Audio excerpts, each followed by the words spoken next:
So you will see 6 amendments on this year's Florida ballot. Hopefully you've done your research. If not, we're going to help you out. You see, amendments require 60% of the vote to pass. And Renata Gregorio, she's on your side with the Cliff Notes, a refresher on what each one would change. We know researching candidates and amendments can feel like homework. Luckily, First Coast News is here with your Florida amendments cheat sheet. Amendment 1.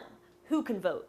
Amendment 1 would change the language that says every citizen can vote to only a citizen. This would have no legal impact because only citizens can vote anyway. Supporters say a yes vote clarifies who cannot vote. Critics call it unnecessary. Amendment 2. Raising the minimum wage. A yes vote for Amendment 2 supports increasing the minimum wage to $15 an hour by 2026. Supporters say this means paying a living wage and lifting some workers out of poverty.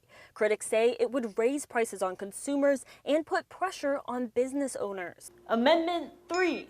Opening primaries. Amendment 3 would open Florida's primaries so all voters, not just those registered to that party, could vote. Then the top 2 candidates, regardless of party, would go on to compete in the general election. Amendment 4 would make you vote twice on an amendment. Amendment 5, a deadline extension involving property taxes. A yes vote for Amendment 5 would give homeowners 3 years instead of 2 to transfer their homestead tax exemption to a new property. Amendment 6, a property tax break for the spouses of disabled veterans. A no vote means the credit stops when the veteran dies.